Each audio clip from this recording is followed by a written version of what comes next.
Good morning students. आप लोगों का बीए फर्स्ट ईयर में एडमिशन हो गया है और आप लोगों के पास फ़िलॉसफ़ी सब्जेक्ट है। फ़िलॉसफ़ी के दो सेक्शन हैं, एक सेक्शन है एफ़, एक सेक्शन है एल। ठीक है, एफ़ सेक्शन में आप लोगों को फ़िलॉसफ़ी के साथ साथ हिस्ट्री मिला है, पॉलिटिकल साइंस मिला है, और एल सेक्शन में आप लोगों के पास फ़िलॉसफ़ी है और फ़िलॉसफ़ी के अलावा एक सब्जेक्ट आपके पास हिंदी है और एक सब्जेक्ट आपके पास सोशियोलॉजी है। मैं आपको फ़िलॉसफ़ी पढ़ाऊंगी और आप चूँकि first year BA first year में फ़िलॉसफ़ी के दो पेपर चलते हैं। एक पेपर होता है भारतीय दर्शन और एक पेपर होता है नीति शास्त्र। भारतीय दर्शन आपको मैं पढ़ाऊंगी और मेरे अलावा एक और मैडम पढ़ाएंगी, और नीति शास्त्र आपको एक सर पढ़ाएंगे। तो इस क्लास में मैं आपको भारतीय दर्शन पढ़ाऊंगी। आपका टाइम टेबल सेट है, उसके हिसाब से हम टीचर्स क्लास लेंगे। अभी आज मैं आपकी क्लास लूँगी भारतीय दर्शन की। मैंने इससे पहले आप लोगों के साथ एक वीडियो शेयर किया था जिसमें मैंने आपको भारतीय दर्शन का एक परिचय आप लोगों को दिया था। उसमें मैंने आप लोगों को ये बताया था कि दर्शन क्या होता है, उसकी परिभाषा क्या है, भारतीय दर्शन क्या है, भारतीय दर्शन में कितने स्कूल्स हैं, स्कूल मतलब कितने दार्शनिक हैं। जैसे आप पहले 12th में पढ़ते थे ना कि एक आपके पास किताब होती थी, उसमें कुछ चैप्टर्स होते थे। ये दर्शन शास्त्र विषय आप लोगों के लिए एकदम नया विषय है। आपने 12th में या 11th में या इससे पहले कभी सामाजिक विज्ञान की किताबों में दर्शन शास्त्र को अलग से नहीं पढ़ा। हालांकि आपने कभी जैन धर्म के बारे में पढ़ा होगा, आपने कभी बौद्ध धर्म के बारे में पढ़ा होगा, या आपने कभी वेदों के बारे में पढ़ा होगा, आपने उपनिषदों का नाम भी सुना होगा, आपने योग दर्शन, सांख्य दर्शन, ऐसे षड दर्शनों का नाम भी अगर आप लोगों ने सुना है। इसके अलावा आजकल समकालीन भारतीय दर्शन भी चल रहा है। आपने शंकराचार्य का नाम सुना होगा, वेदांत का नाम सुना होगा। ये सारे नाम जो आप लोगों ने सुने हैं ये दर्शन के विषय हैं। ठीक है, ये दर्शन आप लोगों के लिए एकदम नया विषय है, दर्शन शास्त्र। लेकिन आप लोगों को बिल्कुल भी घबराने की ज़रूरत नहीं है, बहुत इंटरेस्टिंग सब्जेक्ट है। दूसरी बात, ये बहुत स्कोरिंग है। आप लोग जब इसको पढ़ेंगे और लिखेंगे तो देखेंगे कि जितने सब्जेक्ट आर्ट्स में होते हैं, अभी तक 12th में आप लोग ये समझते थे कि आर्ट्स एक ब्रांच होती है, जैसे कॉमर्स होता है वैसे साइंस होता है। लेकिन अब आप चूँकि कॉलेज में आ गए हैं तो आप लोगों को ये बात अब समझ में आएगी कि सिर्फ आर्ट्स नहीं होता है। अब हम चूँकि आप हायर एजुकेशन का हिस्सा बन गए हैं, तो अब आप हायर एजुकेशन का हिस्सा बन गए हैं तो ये बात आप लोगों को पता होनी चाहिए कि आर्ट्स में भी अलग अलग ब्रांचेस होती हैं। सब्जेक्ट्स तो आप लोगों ने सुने होंगे कि सब्जेक्ट तो आर्ट्स में बहुत सारे होते हैं। जैसे आपका दर्शन शास्त्र है जिसको इंग्लिश में फ़िलॉसफ़ी कहते हैं। ठीक है, ये बात आप क्लियर रखिए, फ़िलॉसफ़ी इंग्लिश में और दर्शन शास्त्र हिंदी में। ठीक है, और इस साल आपके दो पेपर हैं, भारतीय दर्शन और नीति शास्त्र। इसका सिलेबस मैंने आप लोगों के साथ शेयर किया था, दोनों पेपर का सिलेबस आप लोगों के साथ शेयर किया था। लेकिन अगर कुछ और बच्चे अभी ऐड हुए हैं ग्रुप में तो मैं उनके लिए फिर से वो सिलेबस शेयर कर दूंगी।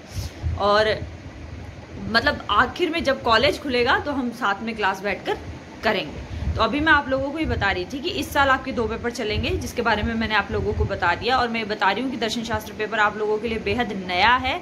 लेकिन याद रखिए, बाकी जो विषय हैं जिसे आप आर्ट्स कहते हैं, आर्ट्स के बाकी विषयों की तुलना में दर्शन शास्त्र सबसे ज़्यादा स्कोरिंग पेपर होता है।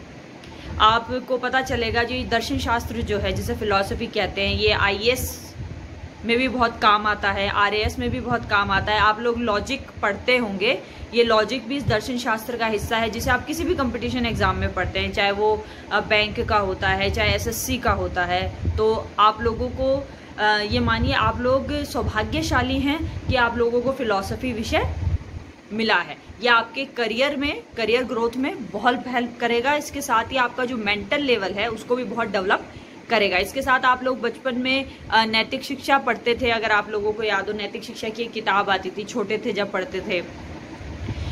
और अब आपको, पहले आप कहानियों से शिक्षा पाते थे, मतलब अपन इंग्लिश में भी कहानियाँ लिखते थे, हिंदी में भी कहानियाँ लिखते थे, उसके नीचे लिखते थे उसकी मॉरल क्या है, उसकी शिक्षा क्या है, उसकी नैतिक शिक्षा क्या है, हमने उससे क्या सीखा। वो आपने कहानियों से अब तक नैतिक शास्त्र पढ़ा था।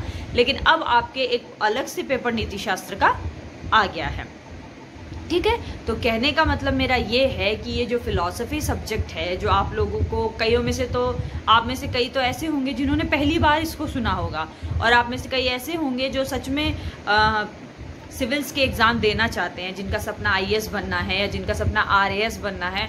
उन्होंने ज़रूर फिलॉसफी पढ़ी होगी। अगर उन्होंने IAS या RAS, जो नए बच्चे सेलेक्ट होते हैं उनका इंटरव्यू अगर पढ़ा होगा, तो IAS और RAS में सबसे ज़्यादा अगर कोई सब्जेक्ट की डिमांड है तो आप देखेंगे कि फ़िलॉसफी है, क्योंकि स्कोरिंग पेपर होता है, इसका सिलेबस भी छोटा होता है। इसके अलावा जैसे मैंने बता दिया, लॉजिक है, एथिक्स है, ये चीज़ें हर तरीके के कंपटीशन एग्ज़ाम में आती है। जैसे आपकी रीजनिंग से जुड़ी हुई चीज़ें हैं वो आप लॉजिक पढ़ेंगे, सेकेंड ईयर में पढ़ेंगे, तो आप लोग बहुत आसानी से इस सब्जेक्ट को समझ जाएंगे और इससे आपको बिल्कुल भी घबराने की ज़रूरत नहीं है। हमारे यहाँ पे डिपार्टमेंट में 3 टीचर हैं जो आपकी हर समय मदद के लिए तैयार हैं। जब लोग की कोई भी क्वेरी आप लोगों की हो तो आप लोग हमसे पूछ सकते हैं। तो पिछली क्लास में हमने जहाँ पर इसे ख़त्म किया था वो ये था कि हमने ये कहा था कि हम अगली क्लास में भारतीय दर्शन की विशेषताएं पढ़ेंगे। तो मैंने जैसे बताया था कि दर्शन हमारे यहाँ मतलब भारत में दर्शन एक साधन रहा है जिसके माध्यम से जगत को देखा जाता है, जिसके माध्यम से खुद को देखा जाता है। अब हम सोचते हैं कि खुद को तो हम हर रोज़ ही देखते हैं, लेकिन खुद को हर रोज़ देखने से अलग है एक दार्शनिक दृष्टि से खुद को देखना। दार्शनिक दृष्टि एक सामान्य दृष्टि से अलग होती है। सामान्य दृष्टि सदैव बाह्य चीज़ों पर ही ये कह सकते हैं टिक जाती है, लेकिन दार्शनिक दृष्टि बहुत सूक्ष्म दृष्टि होती है जो किसी भी वस्तु के भीतर तक जाती है, या ये कह सकते हैं कि वो विश्लेषण करती है। विश्लेषण क्या होता है? विश्लेषण का मतलब होता है किसी भी चीज़ को छोटे छोटे हिस्सों में बांट देना। क्यों बांटते हैं? उसको समझने के लिए हम उसको छोटे छोटे हिस्सों में बांटते हैं।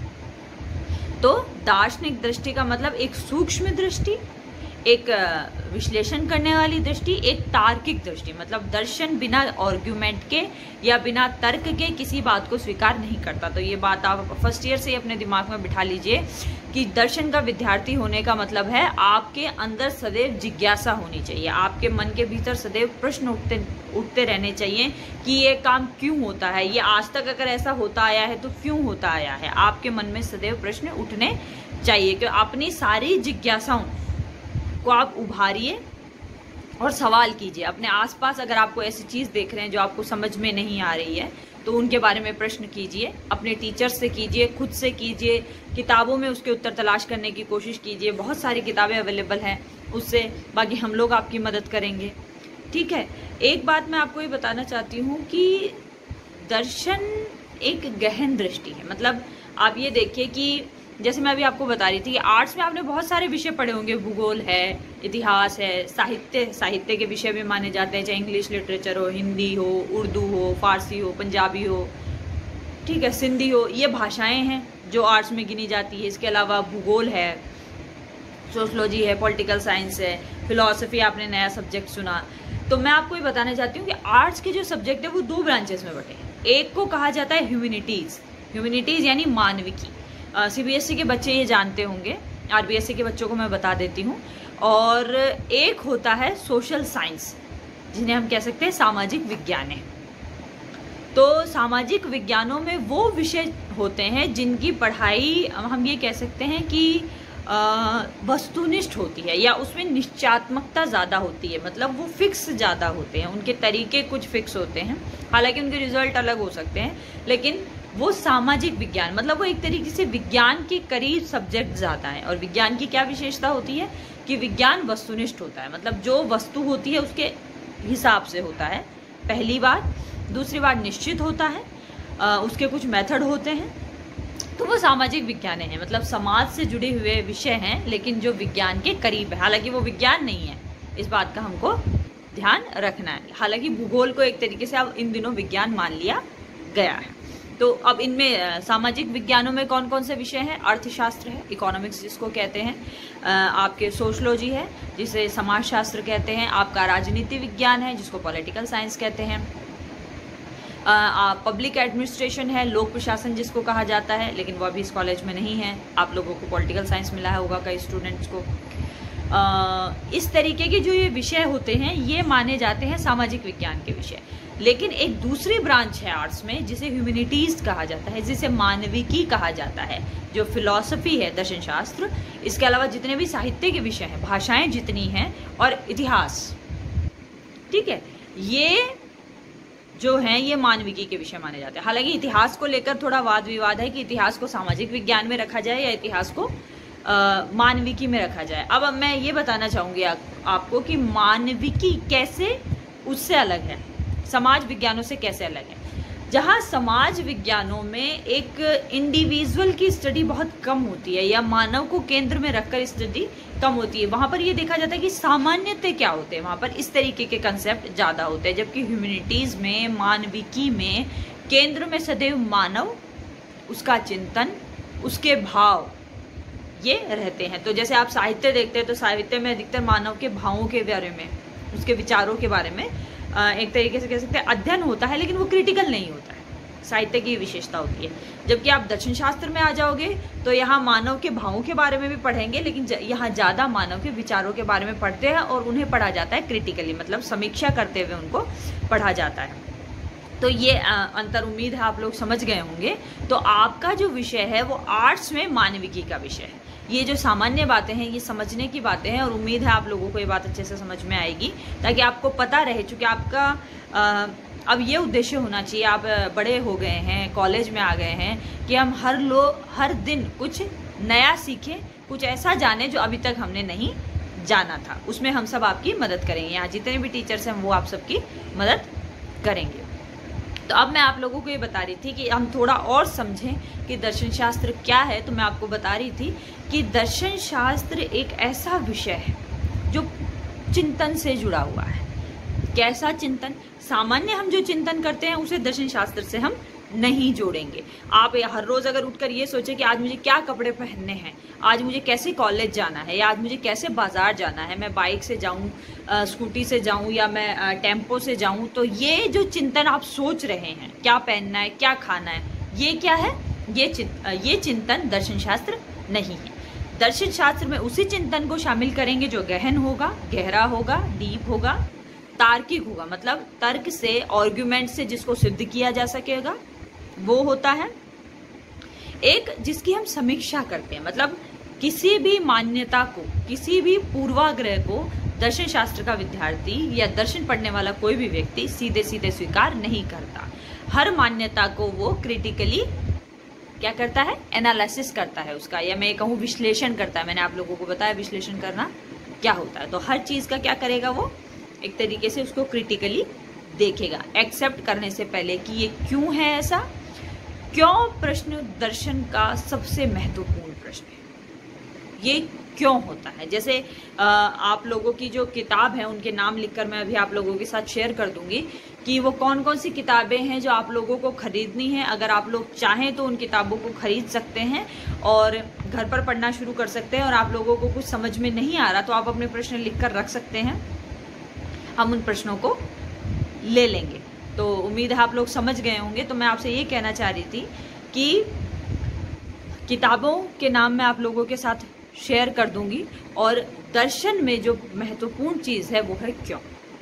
आप जब अपनी किताबें शुरू करेंगे तो जो पहला चैप्टर होगा जहाँ दर्शन का परिचय होगा, वहाँ पर दर्शन की परिभाषा बताई जाएगी। इसके साथ ये बताया जाएगा कि दर्शन शब्द किससे बना है। वहाँ ये लिखा होगा कि आप दर्शन, हर व्यक्ति दार्शनिक होता है, क्योंकि वो कभी कभी कुछ ऐसे प्रश्नों से रूबरू होता है कि मैं क्यों हूँ, मेरे जीवन का उद्देश्य क्या है, मेरा जन्म क्यों हुआ, ये संसार कैसे बना, मुझे दुख क्यों मिलता है, संसार में सुख क्यों होता है, संसार में दुख क्यों होता है, इस संसार को क्या किसी ने बनाया है या ये संसार खुद ही बन गया। जैसे साइंस के बिग बैंग की थ्योरी है कि ब्रह्मांड में विस्फोट हुआ और ये संसार बन गया। तो इस तरीके के जो बेसिक क्वेश्चंस होते हैं जो मानव के अस्तित्व से जुड़े हैं, इन प्रश्नों का जवाब आपको दर्शन देने की कोशिश करता है। लेकिन एक और विशेषता दर्शन की है कि यहाँ पर निश्चयात्मकता नहीं है, और ये दर्शन की सबसे महत्वपूर्ण विशेषता है कि किसी भी विचार की कोई निश्चितता नहीं है। मतलब उसका कोई गोल नहीं है कि वहां जाकर वो टिक जाएगा या वहां उसको पहुंचना है। दर्शन का उद्देश्य, एक दार्शनिक का उद्देश्य, दर्शन पढ़ने वाले का उद्देश्य, चाहे वो व्यक्ति हो, स्टूडेंट हो, टीचर हो, कि वो हर बात में सच्चाई ढूंढने की कोशिश करता है कि इसके मूल में क्या है। तो अब आप जब दर्शन विषय पढ़ना शुरू करेंगे तो आप देखेंगे ये बहुत ही इंटरेस्टिंग सब्जेक्ट है और आप लोगों के मेंटल लेवल को ये बहुत ऊपर ले जाएगा, बहुत परिष्कृत करेगा आपके चिंतन। कि अभी तक हम जो चिंतन कर रहे थे हमें पता नहीं चल रहा था कब कौन सा भाव आ जाता है, कब कौन सा विचार आ जाता है, किसे हम विचार कहें, किसे हम भाव कहें, कैसे हम अपने सुख दुख को खुद से अलग कर सकते हैं, मतलब हम अपने तकलीफ़ों को कैसे देख सकते हैं। जैसे हम बाकी चीज़ों को देखते हैं, जगत की बाकी चीज़ों को देखते हैं, वैसे ही हम अपने दुख देख सकते हैं, वैसे ही हम अपने सुख देख सकते हैं। तो इतना सूक्ष्म चिंतन दर्शन विषय आपके अंदर क्या करेगा, डेवलप करेगा, विकसित करेगा। उम्मीद है इस विषय को लेकर आप लोग बिल्कुल भी नहीं घबराएंगे, क्योंकि इसे समझाने में हम सभी टीचर्स आपके साथ हैं। तो बचा हुई जो बात है कि दर्शन की विशेषताएं हैं उसको हम नेक्स्ट क्लास में भी कंटिन्यू करेंगे। थैंक्स।